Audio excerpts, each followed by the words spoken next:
Larut malam di Kastil Galar, di Taman Menshan Rio. Selubung kegelapan menutupi pandangan sementara hujan deras memainkan melodi yang tak beraturan. Saat itu musim dingin dan suhunya sedikit di bawah 10 derajat, dengan hujan yang semakin menurunkannya, mustahil bagi orang-orang untuk berada di luar. Meskipun begitu, ada seorang pria dan seorang wanita muda yang tubuh mereka bersandar satu sama lain, Rio dan Christina. Lengan Christina melingkari tubuh Rio, menempelkannya tanpa meninggalkan celah, sementara hujan deras terus-menerus mencuri panas tubuhnya tanpa ampun hingga membekukannya. Rio pun dengan ramah memeluk Christina kembali. Tubuh rapuh gadis yang bersandar di dadanya itu sepertinya mudah patah dan tidak bisa diandalkan. Dia tidak bisa menganggapnya sebagai seorang putri di garis depan kerajaan dan organisasi bernama Restorasi. Di sana hanya seorang gadis remaja yang memikul keraguannya. Dia tidak bisa melihat seperti apa raut wajahnya saat ini, tetapi dia bisa menebak apa yang pasti dirasakannya di dalam. Sudah jelas bahwa dia berakhir seperti ini setelah mencoba menanggung terlalu banyak beban sendirian. Pelukan Rio membuat tubuh Christina menegang, tetapi ia segera menerima pelukan Rio dan menguatkan pelukannya sendiri.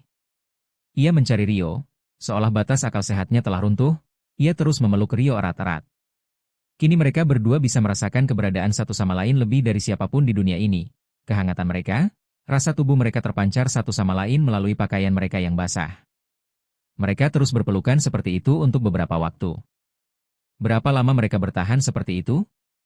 Setidaknya sampai suhu tubuh mereka benar-benar menyatu. Lalu Christina melepaskan Rio sambil meminta maaf dengan nada berat. Rio menyuruh Christina untuk tidak mempermasalahkannya sambil melonggarkan pelukannya. Christina meletakkan tangannya di depan dada sambil mundur selangkah dan berdalih dalam kedinginan dengan nada malu karena telah memeluk Rio. Rio memberitahu Christina bahwa itu terlalu berlebihan dan bertanya apakah ia tidak akan mengatakan yang sebenarnya. Christina dengan ragu mengakui bahwa ia merasa cemas karena terlalu banyak memikirkan masa depan. Rio bertanya pada Christina apakah yang ia maksud adalah restorasi. Christina berkata mungkin dan Rio bertanya apakah mungkin saja. Christina terdiam dengan kepala tertunduk, sementara Rio bertanya apalagi kekhawatirannya. Christina menjawab bahwa itu menyangkut rahasia organisasi, dan Rio menjawab bahwa itu meresahkan sambil menggaruk pipinya dengan canggung di hadapan Christina yang keras kepala. Christina bertanya kepada Rio mengapa hal itu meresahkannya, dan Rio menjawab bahwa itu karena ia ingin membantu orang yang sedang dalam kesulitan di hadapannya. Tetapi orang itu menggunakan rahasia organisasi untuk menolak, jadi sekarang ia tidak tahu seberapa banyak yang bisa ia lakukan. Christina memberitahu Rio bahwa ia tidak berhak meminta bantuannya setelah sekian lama, meskipun ia sedang dalam kesulitan, dan Rio bertanya mengapa. Christina bertanya apakah itu tidak jelas mengingat semua perlakuan buruk yang diterima Rio dari kerajaannya. Christina mengalihkan pandangan dengan rasa bersalah dari Rio, sementara Rio berpikir bahwa memang seperti yang ia pikirkan, bahwa Christina masih mengkhawatirkan masa lalu, bahwa Rio sudah berkali-kali mengatakan kepadanya bahwa ia tidak berniat mengungkitnya, tetapi tampaknya Christina tidak dapat menerima hal itu di dalam hatinya. Rio kemudian bertanya dengan bercanda kepada Christina apa yang dia maksud dengan semua perlakuan buruk itu. Sementara Christina membuat wajah terkejut, Rio memberitahu Christina sambil tersenyum lembut bahwa itu sudah lama sekali sehingga dia sudah melupakan segalanya. Christina mengatakan bahwa itu terlalu berlebihan. Dia bertanya kepada Rio apakah mereka tidak menyebabkan masalah kepadanya terkait dengan masa lalu itu hari ini. Dia memberitahu Rio dengan nada kasar bahwa dia tidak mungkin melupakannya. Sementara itu Rio tetap tenang dan memberitahu Christina bahwa dia ingin membantunya jika dia dalam kesulitan. Hanya itu, dan bahwa jika dia akan berbicara tentang memiliki atau tidak memiliki kualifikasi, yang dipertanyakan haruslah miliknya, bukan miliknya. Christina bertanya mengapa dan Rio bertanya padanya apakah itu bukan karena dia orang luar. Christina tak bisa membalasnya. Lalu Rio berkata bahwa ia tak tahu apa yang bisa ia lakukan untuk Christina jika ia tak tahu kekhawatiran apa yang Christina pikul, bahwa ia mungkin tak bisa membantu, tetapi setidaknya ia bisa mendengarkannya, bahwa ia bisa meragukan Christina. Ia berkata pada Christina untuk mengandalkannya tanpa ragu jika ia membutuhkannya, bahwa tak apa-apa jika ia hanya menceritakan apa yang bisa ia ceritakan pada orang luar. Christina berterima kasih pada Rio sambil menundukkan wajahnya karena menyembunyikan wajahnya yang menangis frustrasi. Rio memanggilnya dengan khawatir, sementara Christina tetap diam sambil menunduk. Rio bertanya pada Christina apakah ia menangis, dan Christina menyangkalnya sambil mengangkat wajahnya setelah membersihkan wajah dengan tangannya. Christina berkata ia baik-baik saja sambil memasang senyum palsu. Sementara Rio masih terkejut dengan senyum palsu itu, Christina bertanya apakah ia belum meminta Rio untuk memberinya keberanian, dan bahwa itulah bantuan yang ia inginkan, bahwa itu sudah cukup, bahwa ia tidak bisa meminta apapun lagi, bahwa ia sudah cukup berani. Rio bertanya pada Christina apakah memang seperti itu, berpikir bahwa senyumnya hanyalah kedok yang kuat. Christina berkata bahwa memang begitu, bahwa ia yakin keputusan yang ia buat demi masa depan tidaklah salah, bahwa ia hanya menginginkan keyakinan bahwa itu adalah keputusan terbaik. Rio bertanya apakah memang seperti itu, dan Christina berkata kepadanya untuk memeluknya sekali lagi dan memberinya keberanian lagi jika Rio akan terlalu mengkhawatirkannya. Christina memeluk Rio lagi dan dia berkata bahwa dia mengerti sambil berpikir tentang bagaimana dia belum mengerti tekad seperti apa yang dia miliki di dadanya meskipun dia mengerti bahwa tekadnya bukanlah sesuatu yang setengah matang. Dia pikir jika dia bisa melakukan sejauh ini maka dia akan mengikuti keinginannya. Setelah beberapa saat, Christina melepaskan Rio dan bertanya dengan malu sambil mengalihkan pandangannya untuk merahasiakan pertemuan mereka karena dia tidak bisa menunjukkan penampilan lemah ini kepada sembarang orang. Rio setuju setelah jeda singkat sambil mengamati ekspresi Christina. Rio bertanya-tanya apakah dia benar-benar mampu melakukan sesuatu tentang kekhawatiran Christina. Masih ada kegelisahan di hatinya tetapi ketidakkandalan dan kerapuhan yang dia rasakan dari Christina ketika mereka berpelukan sudah hilang. Sekarang hanya ada seorang gadis yang bermartabat di depannya. Christina memberitahu Rio sambil memeluk bahunya sendiri bahwa dia sudah cukup merasakan hujan dan bertanya kepadanya apakah mereka tidak akan kembali ke Menshahn, bahwa dia tidak akan menerimanya jika semakin dingin. Rio setuju dan keduanya kembali ke Menshahn. Karena semua orang sudah tidur di kamar masing-masing, Menshahn itu benar-benar sunyi. Christina menerima saran Rio dan pergi menghangatkan tubuhnya di kamar mandi wanita. Setelah menutup pintu, Christina duduk lemas di tanah seolah-olah tiba-tiba kehilangan semua kekuatannya. Ia sudah berada di batas kemampuannya untuk berpura-pura tenang. Wajahnya terasa panas dan kakinya gemetar hebat hingga ia tak bisa berdiri tegak. Christina memeriksa detak jantungnya dengan tangan kanannya sambil bertanya-tanya apakah ia demam atau hanya malu. Namun, secara naluriah ia tahu bahwa itu bukan masalah kesehatannya. Panas tubuhnya tidak terasa buruk, bahkan terasa nyaman. Lalu, fenomena macam apa ini? Ketika ditanya mengapa ia malu, itu karena ia memeluk pria bernama Rio. Sesuatu seperti memeluk seorang pria sendiri tidak pantas bagi seorang putri pertama. Sebuah kejadian yang tidak senonoh.